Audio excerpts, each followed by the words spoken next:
Welcome, Aries, to your December monthly forecast. This is for the Sun or the Ascendant.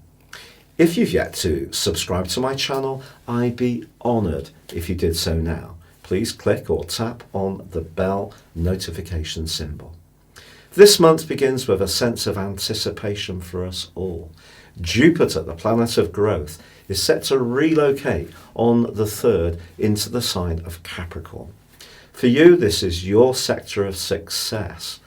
And until the 19th of December 2020, you have a great opportunity to use this energy to improve your status, to raise your profile, to have more confidence in the skills that you have to offer.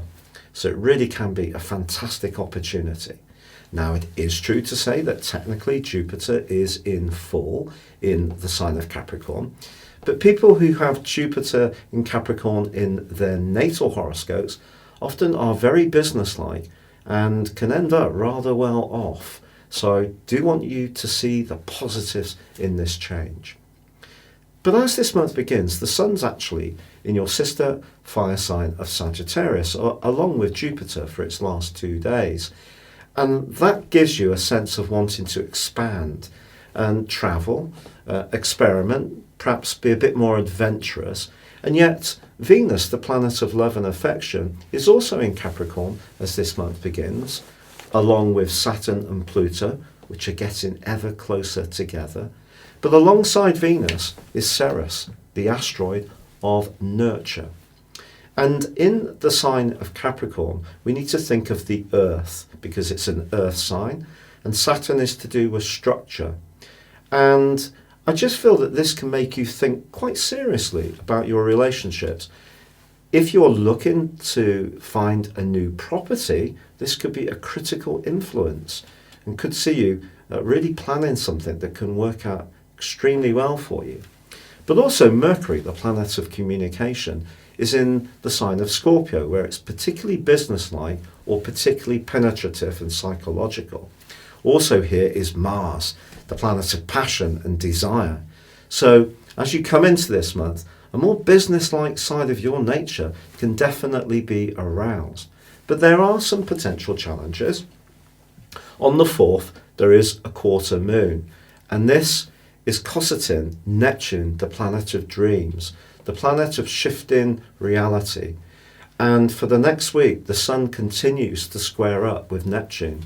So I think that your sense of reality could be influenced by some very subtle psychological undertones.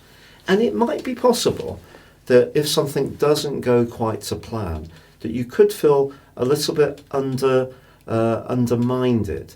So steer clear of anyone who's not very reinforcing for your sense of self, your sense of identity or validation, because a psychologically influenced situation that isn't good could be quite draining.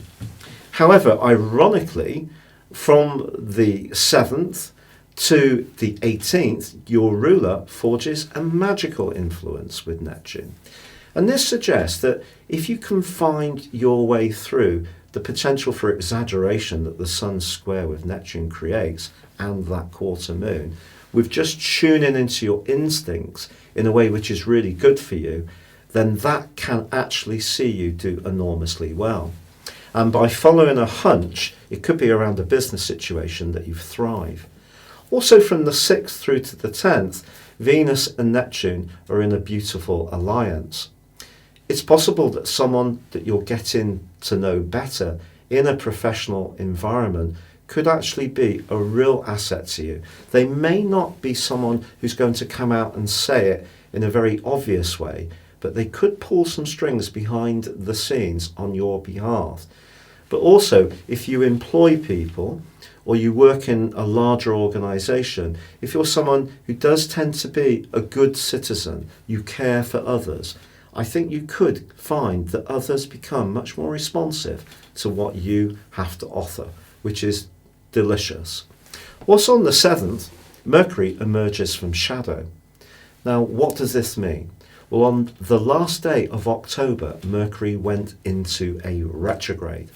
That ended on the 19th of November, but it's now coming out of shadow, so it goes back to the point 27 degrees in Scorpio, where the retrograde began at the very end of October.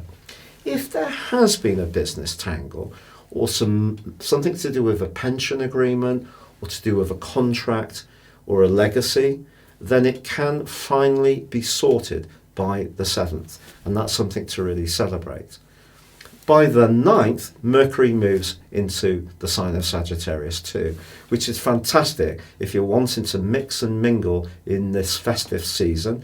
It can give you the appetite to expand or to book that last minute break in the sun or head off for some winter snow if you love skiing. But from the 10th through to the 24th, the angle between Mars, your ruler, and Saturn and Pluto is going to be very beneficial to you if you are still more seriously minded about making progress around key goals and aims. This is going to give you a real determination to work hard, but also exploit at the deepest level your talents. This may see you being very shrewd, very businesslike, but also very transformational. So even at this late stage of the year, when some people are switching more into play mode, I still feel that you're seeing the big prize and wanting to head towards it, and you can. Now, it is true on the 12th there is a full moon in the sign of Gemini, which for you is very much about everyday communications. And if there is a big idea that you're working up, perhaps you're planning something for the new year, not just for the more celebratory side of the new year, but in terms of your big hopes for next year, I just feel that this new moon suggests that there could be some intense conversation with people you're involved with, or perhaps it's just going to be some extra travel.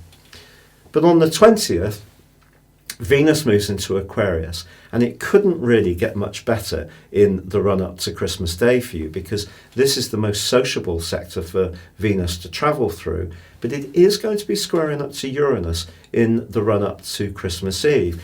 And Uranus continues in your second solar house, and that's very much to do with resources. You could find yourself being a bit more impulsive about your friendships, who you spend time with. If you're single, there could be a fling, almost definitely an opportunity to be attracted to someone in quite a fleeting but rather exciting way. Perhaps you'll end up with a clinch under the mistletoe. But if you're thinking about something more seriously around the relationship, or you're already in a relationship and someone's showing you some attention which is rather flattering, just bear in mind the bigger circumstances. Now, on the 22nd, the Sun makes its way into the sign of Capricorn, as it does each year. This is particularly exciting this year, though, because as 2019 comes to a close, so the Sun is going to be joined by Jupiter, which is advancing up through the sign of Capricorn. So as we come to the end of this year, there's a glorious alliance between the two. And if you are in a longer term relationship, business or personal, which is showing promise, this can be a point where you can really appreciate just how much progress has been made. It can be very gratifying indeed. Now, the angle that's forged from the 20th to the 24th between Venus and Uranus may distract your attention a little bit from the more serious plans you have, but there's a sensational solar eclipse which occurs on the 26th in the sign of Capricorn. And so for the following 5.5 months after the end of this year, you have a platform to charge forwards in the ways that you can be much more goal-orientated, self-confident, assertive, and this is going to be a seriously helpful solar eclipse for you. It occurs at 5:12 a.m. on the 26th, that's GMT, I must stress. Now on the 29th, Mercury moves out of that travel zone, the contract zone of Sagittarius, and into Capricorn too. So you can see we're getting that stellium of energy building up in your sector of success. And in the last 4 days, Jupiter in its conjunction with the Sun, is also going to be in opposition to the North Node. Now, the North Node for you has been in your sector of home, emotion and family. And there could be something as this year finally comes to a close that really absolutely thrills you in terms of balancing the hard work and application you've put in with being able to protect and provide for the people you really care for. Christmas Day, however, does see the moon in the sign of Sagittarius, which is very free-spirited, and so it is going to pick up the energy just briefly of Mercury. So maybe you do want to do something different this year, spend it in a different location, or even if it's in your normal haunt, perhaps change the whole thing, get someone else to do different elements of the overall package, so that creates more space and freedom for you, which you will find very pleasing. Now, as this month comes to a close, also Venus goes alongside the midpoint between the moon and also the sun. Now, this is really wonderful if you're planning a very jolly and sociable New Year celebration. It could also see you wanting to play Mine Host, and if you do, you'll certainly want to lay on the best of spreads possible for your guests. But I think we do have some big structural energies shifting. Jupiter joining with you on the 3rd is critically important. You can see that Mars is motivating that joint power brokers of Saturn and Pluto. They themselves are getting ever tighter in their alliance as this month draws to a close. There is a fantastic opportunity to be social this year as the year comes to an end with the energies of Venus, but you need to be appropriate in terms of how much you enjoy the proceedings, because Venus squaring up with Uranus could see you doing something spontaneously to a bit of an excess, but hey, it's a time to enjoy ourselves. But Jupiter moving does give you a real opportunity, Aries. And I think if you have found that some big prize has seemed rather elusive, or there's been a lot of responsibilities, and it seemed like a heavy burden over the last couple of years as Saturn has made its way through your sign of success, your 10th house. Anything to do with property, responsibilities to do with the care for elderly parents. Perhaps it's been to do with a job you really wanted has lost appeal, or you've had to start again, you've had to refocus new goals and aims. Well, I think Jupiter comes along to support Saturn. And it's true that as Saturn does build up to that alliance, that fantastic alliance on the 12th of January, this can be the crystallizing point for the journey that you've been on, or you may decide to start on a new one, setting new goals and ambitions. But it is a very, very exciting time. I'd like to wish you a very happy Christmas and, of course, New Year. If you'd like to order your year 2020 personal horoscope forecast, if you order it in 2019, you'll get the rest of 2019 for free, but there's 30% off, and this is based on your time, date and place of birth if you know your time. And this is something that goes beyond your zodiac sign. But see the link beneath this video for more. But for now, good luck. Thank you for joining me all through 2019, where I've really got my energy back, and there's going to be lots more coming from me in the year ahead. But for now, goodbye.